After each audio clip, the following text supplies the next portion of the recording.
ജിൽസിലേക്ക് തന്നെ വീണ്ടും പോവുകയാണ്. ജിൽസി, ഇനി എന്താണ് വിശേഷങ്ങൾ അവിടെ പങ്കുവെക്കാനുള്ളത്?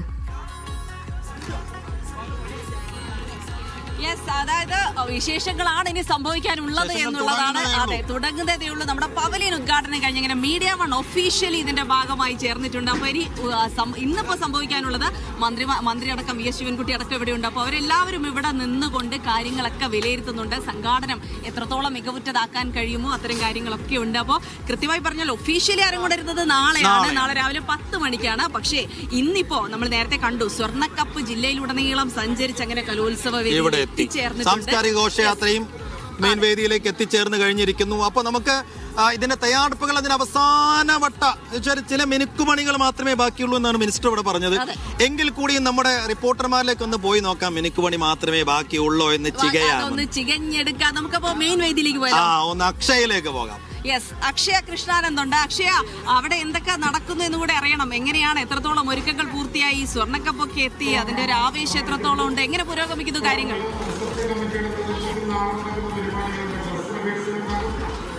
ജിൽസി, ഇതാണ് സ്കൂൾ കലോത്സവത്തിന്റെ പ്രധാന വേദി ആയ വേദി 1, അതായത് സൂര്യകാന്തി.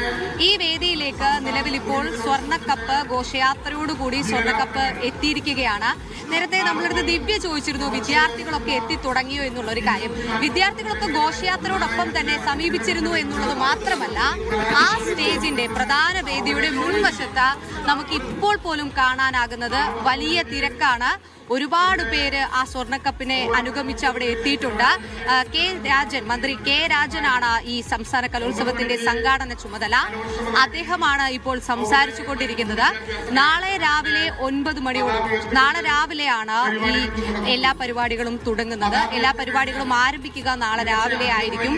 ആദ്യം പതാക ഉയർത്തും, പിന്നെ അതിനുശേഷം എല്ലാ തരത്തിലും ഈ അരങ്ങ് ഉണരുന്നതായിരിക്കും. സൂര്യകാന്തി എന്ന വേദിയിലാണ് ഇപ്പോൾ സ്വർണ്ണക്കപ്പുള്ളത്. എല്ലാ ജില്ലകളും 14 ജില്ലകളും ഉറ്റുനോക്കുന്ന, 14 ജില്ലകളും സ്വപ്നം കാണുന്ന ആ സ്വർണ്ണക്കപ്പ്, 117.5 കിലോ ഭാരമുള്ള ആ സ്വർണ്ണക്കപ്പ് ആര് നേടും എന്ന ആകാംക്ഷയിലാണ് എല്ലാ ജില്ലകളും, എല്ലാ വിദ്യാർത്ഥികളും. ഈ കലാമേളയിൽ മാറ്റുരയ്ക്കാൻ വരുന്ന എല്ലാവരുടെയും ആവേശവും ഊർജവും ഈ സ്വർണ്ണക്കപ്പാണ്. ഇവിടെ ഒരിക്കലും ആർക്കും 1ാം സ്ഥാനത്തിനോ 2ാം സ്ഥാനത്തിനോ മത്സരമില്ല. അവർക്കെല്ലാവർക്കും എ ഗ്രേഡാണ്. തങ്ങളുടെ ഏറ്റവും മികച്ച പ്രകടനം കലോത്സവ വേദികളിൽ കാഴ്ചവെക്കണം, അല്ലെങ്കിൽ കാഴ്ചവെക്കാനാകും എന്ന ഉറച്ച പ്രതീക്ഷയോടെയും പ്രത്യാശയോടെയും കൂടിയാണ് എല്ലാ വിദ്യാർത്ഥികളും ഈ വേദിയിലേക്ക് എത്തുന്നത്. നമുക്കറിയാം, സംസ്ഥാന സ്കൂൾ കലോത്സവം എന്ന് പറയുന്നത് എല്ലാ കാലത്തും പ്രതിഭകളെ ഉണർത്തിയ, പ്രതിഭകളെ ഉണ്ടാക്കിയെടുത്ത ഒരു വേദി കൂടിയാണ്. നമ്മളിപ്പോൾ സിനിമയിൽ കാണുന്ന മഞ്ജു വാര്യരാണെങ്കിലും നവ്യ നായരാണെങ്കിലും അങ്ങനെ ഒരുപാട് പ്രതിഭാധനരായിട്ടുള്ള ഒരുപാട് ആളുകളെ വാർത്തെടുത്ത ഒരു വേദി കൂടിയാണ് ഈ സ്കൂൾ കലോത്സവം എന്ന് പറയുന്നത്. ഏഷ്യയിലെ വിദ്യാർത്ഥികളുടെ തന്നെ ഏറ്റവും വലിയ കലാമാമാങ്കമാണ് ഈ കലോത്സവം. 64ാമത് സ്കൂൾ കലോത്സവം ശക്തന്റെ മണ്ണിൽ, ശക്തിയുള്ള മണ്ണിൽ, പൂരത്തിന്റെ മണ്ണിൽ എത്തുമ്പോൾ ആരാണ് കപ്പ് നേടുക എന്ന ആകാംക്ഷ അവിടെ നിലനിൽക്കുകയാണ്. കഴിഞ്ഞ തവണ ഒരേ ഒരു പോയിന്റ് വ്യത്യാസത്തിലാണ് പാലക്കാടിന് ഈ കിരീടം നഷ്ടമായത്. ഇത്തവണ അത്തരത്തിൽ ഒരു പോയിന്റ് വ്യത്യാസം ഉണ്ടാകില്ല.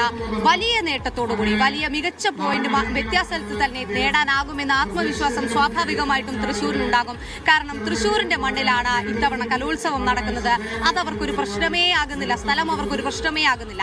2ാം സ്ഥാനം നേടിയ, കഴിഞ്ഞ തവണ 2ാം സ്ഥാനത്തെത്തിയ പാലക്കാട് ഇത്തവണ 1ാം സ്ഥാനം തിരിച്ചു പിടിക്കാനായിരിക്കും കാര്യമായി ശ്രമിക്കുക. സർവാധിപത്യം പുലർത്തിയുന്ന കോഴിക്കോടാകട്ടെ അവർക്ക് കൈവിട്ടുപോയ സ്വർണ്ണക്കപ്പ് ഏറ്റിപ്പിടിക്കാനുള്ള ഒരു ശ്രമം നടത്തും. മാത്രമല്ല, കണ്ണൂരിന് കഴിഞ്ഞ തവണയും 3ാം സ്ഥാനത്തായിരുന്നു അവർ നിലനിർത്തിയിരുന്നു. ആ 3ാം സ്ഥാനം നിലനിർത്താൻ സ്വാഭാവികമായിട്ടും കണ്ണൂരും ശ്രമിക്കും. തങ്ങൾക്ക് എത്താനാകാത്ത ആ ചവിട്ടുപടികളിൽ എത്തിപ്പിടിക്കാനായി മറ്റ് ജില്ലകളും ശ്രമിക്കും എന്നുള്ള കാര്യത്തിൽ യാതൊരു തരത്തിലുള്ള പ്രശ്നങ്ങളുമില്ല. നേരത്തെ മന്ത്രി നമ്മുടെ പവലിയൻ ഉദ്ഘാടനം ചെയ്തുകൊണ്ട് സംസാരിക്കുമ്പോൾ പറയുകയുണ്ടായി, തോൽവിയും ജയവും ഉണ്ടാകും, തോറ്റവരെ ഒരിക്കലും കളിയാക്കരുത് എന്നുള്ളതാണ് മന്ത്രിക്ക് പറയാനുള്ളത്. തീർച്ചയായിട്ടും അത് തന്നെയാണ്. ഇത് കലയുടെ പൂരമാണ്, കലയുടെ മാമാങ്കമാണ്. കുട്ടികളുടെ സർഗശേഷികൾ ഉണരുന്ന ഒരു സ്ഥലം മാത്രമാണ്. ഇവിടെ അത്തരത്തിലുള്ള കാര്യങ്ങൾക്കൊന്നും തന്നെ പ്രസക്തിയില്ല. അവരവരുടെ കഴിവ് തെളിയിക്കുന്നു എന്നുള്ള കാര്യം മാത്രമാണ് ഇവിടെ നടക്കുന്നത്. എന്തായാലും സ്വർണ്ണക്കപ്പ്, അതായത് എല്ലാ ജില്ലകളും ഉറ്റുനോക്കുന്ന ആ സ്വർണ്ണക്കപ്പ് പ്രധാന വേദിയായ സൂര്യകാന്തിയിൽ ഇപ്പോഴുണ്ട്. ഇവിടെ നിന്ന് ഉടൻ തന്നെ ഈ സ്വർണ്ണക്കപ്പ് ഉടൻ തന്നെ ഇവിടെ നിന്ന് മാറ്റും, അതായത് ട്രഷറിയിലേക്ക് മാറ്റും. അതിനുശേഷം അവിടെ തന്നെ ആ സ്വർണ്ണക്കപ്പ് സൂക്ഷിക്കും. പിന്നീട് അവസാന ദിവസം ഉച്ചയോടുകൂടിയായിരിക്കും ഈ സ്വർണ്ണക്കപ്പ് ഈ വേദിയിൽ എത്തിക്കുക. ആ ഒരു കാഴ്ചയാണ്, ദൃശ്യങ്ങളാണ് നമ്മളിപ്പോൾ കണ്ടുകൊണ്ടിരിക്കുന്നത്.